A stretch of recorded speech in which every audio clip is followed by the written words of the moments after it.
कौशल्या अपने दोनों बेटों के लिए अपनी पसंद की लड़कियां पसंद करती है। कुछ दिन बाद उसके दोनों बेटों की शादी एक ही मंडप में होती है। उसकी दोनों बहुएं ब्याह कर अपने ससुराल आ जाती हैं। आओ आओ मेरी दोनों बहुओं, अंदर आओ। अब से ये तुम्हारा घर है और तुम दोनों को किसी भी चीज की जरूरत हो तो मुझे कहना। अब तुम दोनों जाकर अपने कमरे में आराम करो।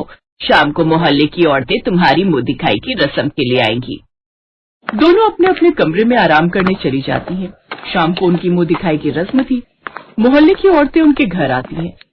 वाह कौशल्या, तेरी बड़ी बहू तो बड़ी सुंदर है और पतली भी है, लेकिन छोटी बहू थोड़ी मोटी सी है। खैर कोई नहीं, नैन नक्श तो उसके भी सुंदर हैं। ये लो बहू तुम्हारा सगुन। मेरी दोनों बहुएं बहुत अच्छी हैं क्योंकि ये दोनों ही मेरी पसंद की हैं। हाँ वो तो है, अपने आगे तुम किसी और की चलने भी कहाँ देती हो। फिर उनकी मुंह दिखाई की रस्म पूरी हो जाती है। उफ, आज तो मुंह दिखाई की रस्म में मैं इतनी थक गई हूँ कि क्या ही कहूँ। अब तो ऐसा लगता है बिस्तर पर पड़ते ही नींद आ जाएगी। बिल्कुल ठीक कहा दीदी, लेकिन इन सब में मैं तो ये भूल ही गई कि कल हमारी पहली रसोई है और मेरे साथ एक और प्रॉब्लम है कि मैं खाना बनाते बनाते ही आधा खाना तो खुद ही खा जाती हूँ। क्या? अच्छा, चलो अब सो जाते हैं, कल की कल देखेंगे। तभी उनकी सास वहां आती है। ये लो बहू, कल तुम दोनों की पहली रसोई है और मेरी बहन भी कल सुबह यहाँ पहुँच रही है। वो तुम दोनों की शादी में नहीं आ पाई थी, इसलिए कल ही वो तुम दोनों की मुंह दिखाई करेंगी और पहली रसोई की रस्म चखेंगी। इसलिए कुछ ऐसा बनाना कि मेरी बहन को तुम दोनों के हाथ का खाना पसंद आ जाए और वो उम्र भर याद रखे। ठीक है माँ जी, आपको टेंशन लेने की जरूरत नहीं है, हम सब अच्छे से बनाकर तैयार कर लेंगे। फिर अगले ही दिन बहुएं जल्दी उठकर अपनी पहली रसोई के लिए किचन में जाती हैं। अच्छा रश्मि, तुम अपनी पहली रसोई में क्या बनाने वाली हो? दीदी मुझे तो बर्गर, चाउमीन, पास्ता ये सब पसंद है, तो मैं यही सब बनाऊंगी। मतलब जैसी तू है वैसा ही तेरा खाना है। Very funny. वैसे आप क्या बना रही हैं? मैं तो वेज बिरयानी, गुलाब जामुन, खीर ये सब बनाऊंगी क्योंकि मौसी सास को तो यही सब पसंद होगा ना। दोनों बहुएं जल्दी जल्दी रसोई में खाना बनाने चली जाती हैं। वहीं कुछ देर बाद कौशल्या की बहन वहां पहुंच जाती है। आ गई दीदी आप, आपने बड़ा टाइम लगा दिया आने में। हाँ हाँ, वो बस देर से चली थी। खैर कहाँ है तेरी दोनों बहुएं? कितना मन था उनकी शादी में आने का, लेकिन क्या करूं, उस समय तेरे जीजा जी की तबीयत खराब हो गई जिस कारण आ नहीं पाई। अब वो ठीक हो गए इसलिए अगले दिन ही यहाँ आ गई। चलो शुक्र है भगवान का, और मेरी दोनों बहुएं अपनी पहली रसोई की रस्म करने और आपके लिए पकवान बनाने गई हैं। तभी वहाँ कौशल्या की पड़ोसन आती है। अरे नमस्ते सुमित्रा बहन जी, कैसी हैं आप? पहचाना आपने मुझे? हाँ हाँ, तुझे कैसे नहीं पहचानूंगी, भिखारियों की भीड़ में भी खड़ी होगी तो भी तुम्हें पहचान लूंगी। क्या आप भी? अरे वो मजाक कर रही है, तू तो जानती है दीदी कितनी मजाकिया है। फिर कुछ देर बाद कौशल्या रसोई में जाती है और अपनी दोनों बहुओं से कहती है, जल्दी करो बहू, तुम्हारी मौसी सास आ चुकी है और कितना टाइम लगेगा खाना बनाने में?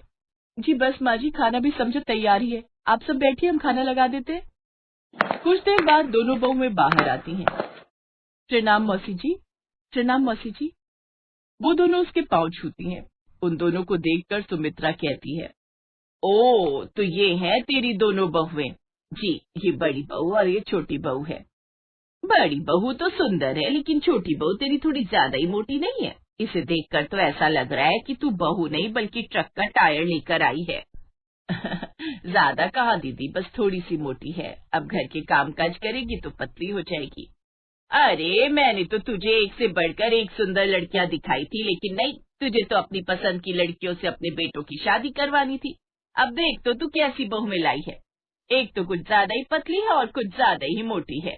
खैर अब तो जो हो गया सो हो गया, अब मुझे जोरों की भूख लगी है, चलो चलकर खाना खा ही लेते हैं, अब इनके हाथों का स्वाद भी तो चख लिया जाए। वो डाइनिंग टेबल की ओर जाती है तो एक तरफ मैगी, सैंडविच और बर्गर रखा हुआ था, दूसरी तरफ गुलाब जामुन, खीर और पूरी मटर पनीर पकवान रखे हुए थे। लेकिन जब वो ध्यान से देखती है तो पिज्जा भी आधा ही होता है और बर्गर भी आधी ही रखी हुई थी और चाउमीन भी बहुत कम थी। अरे ये चाउमीन, बर्गर, सैंडविच किसने बनाया है? और बनाया तो बनाया, लेकिन उसे आधा आधा क्यों रखा है? ये सब क्या है? वो इसलिए माँ जी क्योंकि ये मेरी मोटी देवरानी आधा तो बनाते बनाते ही खा गई। क्या? हाँ माँ जी, वो क्या है ना, मैं जब भी कुछ अच्छा बनाती हूँ ना तो खुद ही खा जाते हैं हम। लेकिन वो तो भलाओ दीदी का जो उन्होंने मुझे ये सब करते हुए देख लिया, नहीं तो ये जो आधा अधूरा खाना बचा है ना, ये भी कब का खत्म हो जाता। हे राम कौशल्या, ये तू कैसी बहुएं लाई है? देख रही है तू अपनी बहुओं को? ये तो अभी से खाना बनाते बनाते खुद ही खा रही है। अब तू सोच आगे चलकर तेरा क्या होगा। हाय, तेरे तो कर्म ही फूट गए। ना जाने तुझे कुछ खाने को भी मिलेगा या नहीं। ये सुनकर कौशल्या अंदर ही अंदर जल भुन जाती है। उसकी समझ में कुछ भी नहीं आ रहा था। फिर 2 दिन बाद जब उसकी बहन वापस चली जाती है तो वो रश्मि की क्लास लेती है। जैसी तू खुद है ना, वैसे ही तेरी अकल होती जा रही है, मोटी बुद्धि कहीं की। तुझे इतना तो पता होना चाहिए कि खाना बनाते वक्त खाना जूठा करना कितनी गलत बात है। अरे कम से कम मेरी कुछ तो इज्जत रख लेती मेरी बहन के आगे। अब मैं क्या करूँ माँ जी, मैंने आपको कहा ना, मैं खाना बनाते बनाते तो आधा खाना खुद ही खा जाती हूँ। और तू बड़ी बहू, तूने गुलाब जामुन जैसा बनाया था ना, अगर वो किसी दुश्मन के सर पर मारा होता तो वो वहीं ढेर हो जाता। और तेरी खीर तूने खाकर देखी थी, उसमें चीनी तो थी नहीं। अरे कम से कम चीनी तो डाल देती। तुम दोनों के हाथों की पहली रसोई मैं तो क्या, मेरी बहन भी मरते दम तक नहीं भूलेगी। तो इसमें हमारी क्या गलती सासू माँ, पसंद तो हम आपकी ही थे, और क्या। ये सुनकर तो कौशल्या अपना सर पकड़कर धम्म से सोफे पर बैठ जाती है।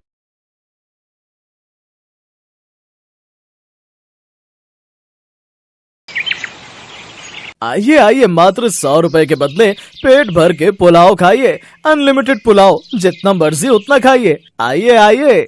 एक आदमी फुटपाथ पर पुलाव और पनीर का कॉम्बो बेच रहा था। 100 रुपए में अनलिमिटेड पुलाव बेच रहा था, लेकिन फिर भी प्रॉफिट कमा रहा था। एक इंसान कितना ही पुलाव खा सकता है? अनलिमिटेड के लालच में लोग खाने तो आ जाते हैं, लेकिन ज्यादा खा नहीं पाते। लेकिन तभी वहाँ शीतल, पूनम और पायल आई। दीदी, 100 रुपए में अनलिमिटेड पुलाव खाओगी क्या?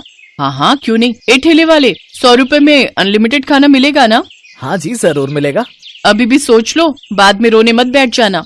अरे मैडम, आप लोग खाना शुरू तो कीजिए, 3 प्लेट लगा देता हूँ। ठेले वाले ने 3 प्लेट पुलाव पनीर का कॉम्बो लगा दिया। 1 मिनट के अंदर तीनों ने खत्म कर दिया। वाह, टेस्ट बढ़िया है, और दो। हाँ हाँ, लीजिए ना। ठेले वाले ने पुलाव पनीर दिया। तीनों ने फिर से तुरंत खत्म कर दिया। और दो। वो आदमी देता गया और ये तीनों खाती गईं। अरे यार, ये तीनों तो खा खा कर सारा खाना खत्म कर देंगी। कितनी भुक्कड़ हैं ये तीनों। और तीनों ने सच में सारा पुलाव और पनीर खत्म कर दिया। ऑफर बंद, आज से अनलिमिटेड खाना नहीं मिलेगा। ऑफर खत्म। हे भगवान, भारी नुकसान हो गया। शीतल, पूनम और पायल वहाँ से हंसते हुए चली गई और घर पहुंचकर चिल्लाते हुए बोली, माँ जी, खाना लगा दीजिए, बहुत भूख लगी है। शीतल, पूनम और पायल तीनों भुक्खड़ बहुओं के नाम से पूरे इलाके में फेमस थी। ये पेट है या कुआं, खाना घुसता ही जा रहा है। पेट ही है माँ जी, हम थोड़ा ज्यादा खाते हैं बस। थोड़ा ज्यादा? इसे थोड़ा ज्यादा नहीं बोलते हैं बहू। क्या माँ जी, अभी से घबरा गई हैं क्या? खिला नहीं सकते तो हमें बहू बनाकर घर क्यों लेकर आए? हाँ हाँ, जवाब दो। सुनो जी, हमें खाना नहीं खिला सकते तो अभी बता दो, हम अपने अपने मायके चली जाती हैं। शीतल के पति रमेश ने कहा। नहीं नहीं, लोग क्या कहेंगे? खाना क्यों नहीं खिला सकेंगे? तुम तीनों यहीं रहोगी हमारे साथ। लेकिन उस दिन के बाद से तीनों को खाना खिलाते खिलाते बिमला के तीनों बेटों की हालत खराब हो गई। बिमला मन ही मन तीनों को कोसती रही। अच्छी खासी जिंदगी कट रही थी, फालतू में इन तीनों को घर ले आई। अब लगता है भिखारी बनकर रास्तों पर भीख मांगना पड़ेगा। वो अपनी तीनों बहुओं से बहुत परेशान थी। लेकिन बिमला की परेशानी का कारण सिर्फ उसकी तीनों बहुएं नहीं थी। बिमला की बहन सरला पास में ही रहती थी। सरला बिमला से अमीर थी। वो हर शाम को बिमला के घर चली आती थी और कहती थी, बिमला, सोच रही हूँ वो 2 बीघा जमीन खरीद ही लो। क्या बोलती है? हाँ हाँ, खरीद ले। असल में पैसा इतना हो गया है कि समझ ही नहीं आ रहा कहाँ खर्च करूं। जा बिमला, मेरे लिए चाय बना कर ला। बिमला चाय बना कर लाती है। घर में दूध कम है क्या?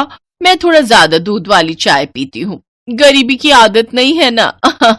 बिमला सबसे ज्यादा परेशान तो अपनी बहन से थी।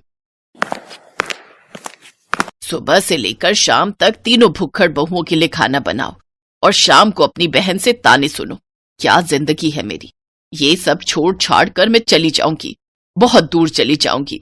बिमला हमेशा गुस्से में रहती थी, इसीलिए अपनी बहुओं से भी उसकी दोस्ती नहीं हो पा रही थी। बिमला बहुत अकेली पड़ गई थी, उसे अकेले ही सारा काम करना पड़ता था। उधर तीनों बहुएं एक साथ गप्पे लड़ाती थी। बिमला को ये देखकर जलन तो होती थी, लेकिन बेचारी बिमला कर ही क्या सकती थी। इसी तरह उसका दिन बीत रहा था। एक दिन सरला ने उसे एक पार्टी में बुलाया। बिमला, मेरे घर पर एक पार्टी है, मेरी सारी सहेलियां आ रही हैं, तू भी आ जाना। नूडल्स रहेगा, थोड़ा खा लेना। ठीक है सरला, मैं आ जाऊंगी। बिमला ने सोचा कि सरला की सहेलियों से उसकी थोड़ी मुलाकात हो जाएगी तो उसे अच्छा लगेगा, लेकिन सरला तो अलग ही मूड में थी। बिमला सरला की पार्टी में गई और देखा सरला की अमीर सहेलियां महंगी साड़ियों में बैठी हैं। सरला, ये तुम्हारी बहन है क्या? हाँ, यही है मेरी गरीब बहन। देख के ही पता चल रहा है। बुरा मत मानना, इसे तो मैंने खाना सर्व करने के लिए बुलाया है। बिमला, चल खाना लगा दे। क्या मैं तेरी नौकरानी हूँ क्या? हाँ, नौकरानी की तरह ही है। वैसे मेरे घर की नौकरानी भी तुझसे अमीर है। बिमला को बहुत बुरा लगा। तभी उसके दिमाग में एक आइडिया आया। तुझे बहुत घमंड है ना अपने अमीर होने का। तुझे लगता है तेरे पास बहुत पैसा है। हाँ, पैसा तो है, इसीलिए घमंड भी है। ठीक है, तो मेरी बहुओं को दावत पर बुला और पेट भरकर नूडल्स खिला। बोल, कर पाएगी? ये तो सरला के लिए छोटी सी बात है। क्यों सरला? सरला को बिमला की भुक्खड़ बहुओं के बारे में पता था, लेकिन अपनी सहेलियों के सामने वो बिमला को मना नहीं कर पाई। ठीक है, मैं तेरी तीनों बहुओं को पेट भरकर नूडल्स खिलाऊंगी। ले आ उन्हें। ठीक है, ले आती हूँ, लेकिन उन्हें पेट भरने तक खिलाना पड़ेगा। हाँ हाँ, पेट भर के नूडल्स खिलाऊंगी, ले आ। बिमला चली गई और तीनों बहुओं को नूडल्स दावत के बारे में कहा। ये सुनकर तीनों बहुएं खुशी के मारे झूमने लगी। चले माँ जी, जल्दी चलिए, बहुत भूख लगी है। कितने दिनों बाद नूडल्स खाने को मिलेगा। बहू, आज तक मैं तुम तीनों को हमेशा कम खाने के लिए कहती थी, लेकिन आज बोल रही हूँ, चाहे जितना खाओ, जब तक पेट ना भरे उस सरला का घमंड तोड़ दो। अरे माँ जी, चिंता मत कीजिए, आपके अपमान का बदला हम लेंगे। हाँ। बिमला तीनों को लेकर सरला के घर चली आई। जल्दी से नूडल्स लाओ, पेट में चूहे दौड़ रहे हैं। सरला ने नूडल्स दिया। 1 मिनट के अंदर तीनों ने खत्म कर दिया। और लाओ, इससे तो भूख बढ़ गई है। सरला ने बाहर से नूडल्स मंगाए। रेस्टोरेंट से नूडल आ गया। सरला ने पैसे दे दिए। वो नूडल्स भी 2 मिनट के अंदर खत्म हो गया। अरे यार, क्या थोड़ा थोड़ा करके नूडल्स ला रहे हो? बाल्टियां भर के मंगाओ ना। बाल्टियां भर के? ठीक है। सरला ने आसपास के सभी रेस्टोरेंट से नूडल्स मंगाने शुरू कर दिए। बिमला पास मुस्कुराने लगी और तीनों बहुएं खाती रह गई। आसपास के सभी रेस्टोरेंट में भी नूडल्स खत्म हो गए। तब सरला दूर के रेस्टोरेंट से नूडल्स मंगाने लगी। वो पैसे देती रही और तीनों बहुएं खाती रही। तीनों ने पूरी रात नूडल्स खाया और सुबह डकार लेकर बोला, अब थोड़ा मंचूरियन हो जाए तो मजा आ जाएगा। सरला भड़क गई। नहीं है मेरे पास पैसे, सारे पैसे खत्म हो गए, भागो तुम लोग यहाँ से। क्यों? तू तो बहुत अमीर है ना। हाँ सरला, तुमने ही पंगा लिया था, अब पैसे कैसे खत्म हो गए? हाँ, नहीं है पैसे, नहीं है, भागो तुम लोग यहाँ से, नहीं है पैसे मेरे पास। घमंडी औरत, अब से मत आना मेरे घर पर, समझ गई? पेट भरकर नूडल्स भी नहीं खिला सकती, चली है घमंड करने। बिमला अपनी तीनों बहुओं को लेकर घर लौट आई। तीनों के साथ उसकी दोस्ती हो गई। माँ जी, अच्छा खासा सबक मिला सरला चाची को। हाँ, सही कहा, अब कभी नहीं आएगी यहाँ, बहुत अच्छा हुआ। माँ जी, हम फालतू में ही आपके साथ झगड़ते थे, आपका दिल बहुत अच्छा है, अब से हम एक साथ काम करेंगे और खाना बनाएंगे। हाँ माँ जी, अभी तो घर से क्लाउड किचन भी खोल सकते हैं, हम घर से ही खाना बनाकर बेच सकते हैं। हाँ, उससे पैसे कमा सकते हैं, हमें पता है कि हम ज्यादा खाते हैं, अब से सभी मिलकर खाना बनाएंगे, पैसे कमाएंगे और खाने का टेंशन भी नहीं रहेगा। उसके बाद से बिमला अपनी तीनों भुक्खड़ बहुओं के साथ हर रोज खाना बनाकर घर से ही बेचने लगी और पैसे कमाने लगी। बिमला के घर में भी सुख और शांति छा गई और ऐसे ही सभी खुशी खुशी रहने लगे। Best buddies. Hello friends, thanks for watching this video. अगर आपको ये वीडियो पसंद आया है तो प्लीज लाइक, सब्सक्राइब कमेंट्स करें इस वीडियो पर और हाँ, शेयर करना भी ना भूलें। और भी मजेदार वीडियो देखने के लिए नीचे दिए गए बेल आइकॉन को दबाएं। देखते रहिए बेस्ट बडीज।